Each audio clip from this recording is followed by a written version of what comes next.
अध्याय 39 खलनायक कड़वी है भाग 2। शैल की मुस्कान धीरे धीरे फीकी पड़ गई। फिर उसने हैरानी भरी नजर डाली। ऐसा नहीं हो सकता, वह यही सोच रही होगी। इसलिए उसे और अधिक व्याकुल करने के लिए मैंने दर्द सहन किया और जूस का एक और गिलास गटकना शुरू कर दिया जो मैंने उसके हाथ से लिया था। ये रस काफी मीठा है। ये कुछ हिस्सा था जो खलनायक को पसंद था, इसलिए यह बिल्कुल सही चारा था। हाँ, शैल को मीठा खाना पसंद था, तो यह उसकी जिज्ञासा को उत्तेजित करने का सबसे अच्छा तरीका था। शैल ने मुझे उपेक्षा से देखा। फिर उसने चुपके से मेरे बिस्तर के पास पड़ा जूस उठा लिया और अपने हाथ में ले लिया। मूर्ख खलनायक, उसने कभी नहीं सोचा था कि मैं ऐसी स्थिति में अभिनय करने की हिम्मत करूंगा। उसने रस मुंह में ले लिया। फिर उसने शराब पीना शुरू कर दिया। फगेह, कड़वाहट के सामने खलनायक कमजोर था। घृणित, आप एक मरीज के सामने क्या कर रहे हैं?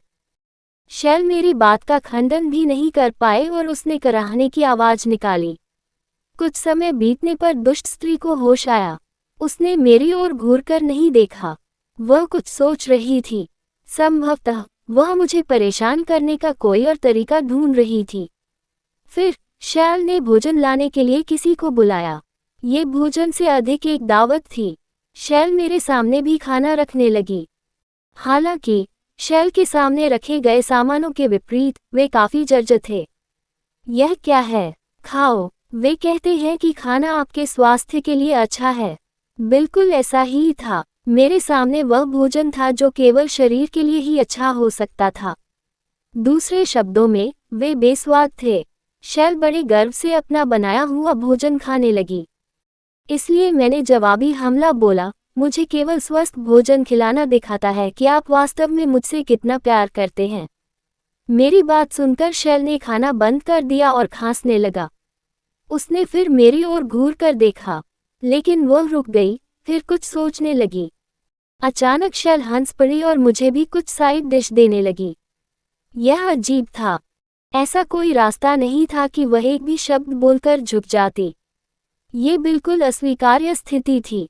जब उसके बजाय एरन पर जादुई हमला हुआ, तो शैल को अपनी आंखों पर संदेह हुआ। आखिर उसने मेरे लिए जादू को क्यों रोका?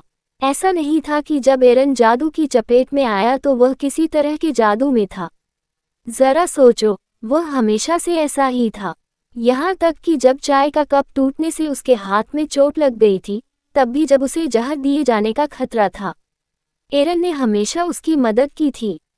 इसलिए शैल को इतनी सारी जटिल बातें सोचने पर मजबूर करने के लिए एरन पर गुस्सा आया और उसने सभी प्रकार की कड़वी दवाएं ले ली और उन्हें अपने अस्पताल के कमरे में रख दिया। मैं निश्चित रूप से उसे वे सब खिलाऊंगा और उसे कड़वा स्वाद महसूस कराऊंगा। और जैसा कि अपेक्षित था, वह एरन को काफी कड़वी गोलियां खिलाने में सक्षम थी। बेशक शैल एरन की चाल में फंस गया और उसके पास कड़वा रस पीने के अलावा कोई विकल्प नहीं था। तो अगली चीज जो वह लेकर आए वह थी भोजन। वह खुद तो स्वादिष्ट खाना खाती ही एरन की सेहत सुधारने के बहाने उसे बेस्वाद खाना भी देने वाली थी।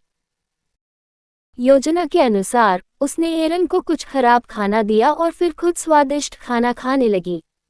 तभी एरन उसकी ओर देखते हुए बोला, मुझे केवल स्वस्थ भोजन खिलाना ये दर्शाता है कि आप वास्तव में मुझसे कितना प्यार करते हैं। एरन के शब्दों पर शैल आश्चर्यचकित रह गया।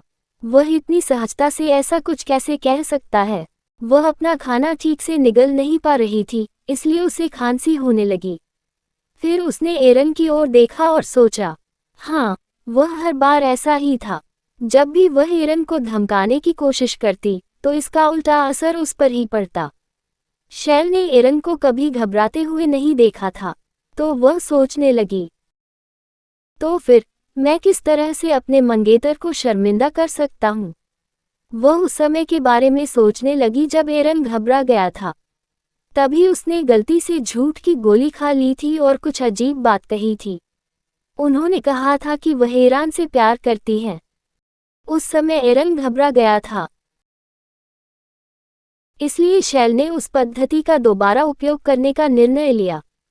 उस समय उसने जो कहा था, वह भी झूठ की गोली के औषधीय प्रभाव के कारण था, और उसे बहुत शर्मिंदगी महसूस हुई थी। अगर मैंने अब ऐसा किया तो क्या होगा?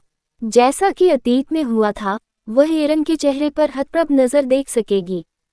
इसलिए उसने अपनी रणनीति बदल दी।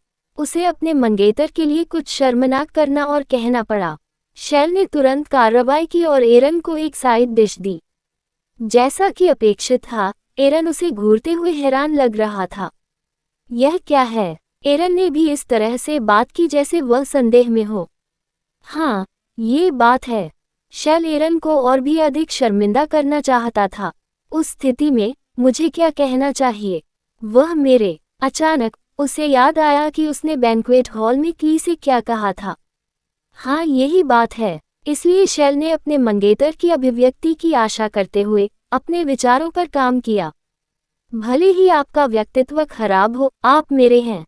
ऐसा लग रहा था मानो एरन उसकी अपनी संपत्ति हो। ये एक ऐसा बयान था जो किसी को भी चौंका देगा। उसी समय ड्यूक जेस्पन ने कमरे में प्रवेश किया। कहानी खत्म। अलविदा।